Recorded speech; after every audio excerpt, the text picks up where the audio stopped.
Inalis muna ng Armed Forces of the Philippines sa kanilang mga tauhan na bahagi ng security ni Vice President Sara Duterte. Kabilang sa kanila ang pinuno mismo ng Vice Presidential Security Group na nanulak ng isang pulis sa gitna ng gulo sa paglilipat sa ospital ng Chief of Staff ng OVP. Nakatutok si Chino Gaston.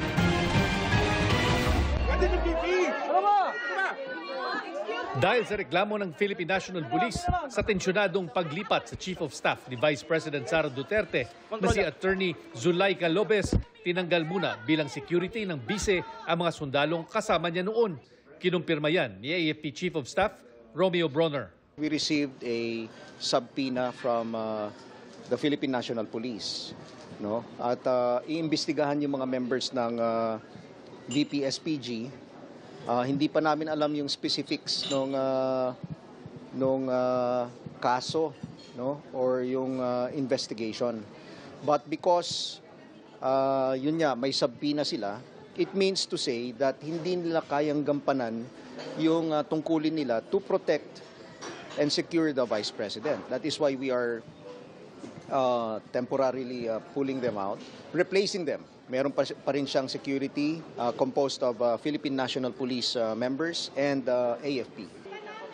Kasama sa mga naalis sa VP-SPG, si Colonel Raymond Lachica, ang mismong pinuno ng VP-SPG na base sa reklamo ng PNP ay siya umanong nanulak sa PNP doctor na si Lieutenant Colonel Van Jason Villamor.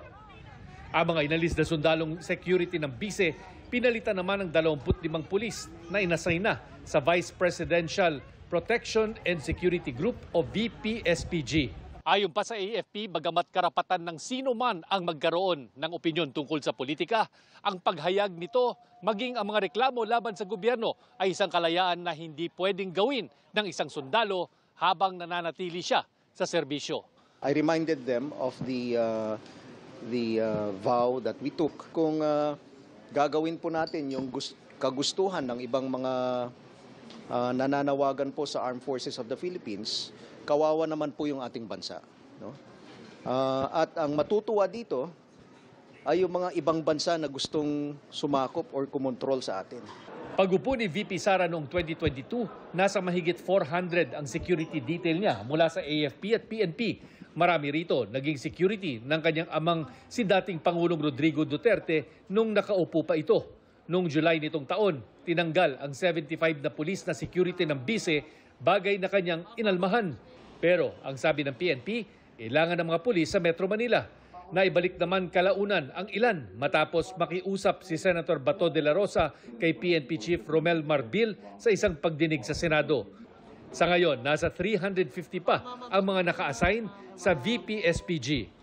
Sa Davao City naman, na-reassign ang 65 na pulis at dinala sa iba't ibang probinsya sa Luzon. Ayon sa PRO 11, ang mga pulis na ito ay naimbestigahan tungkol sa palpal na police drug operations at questionabling entries sa police blotter.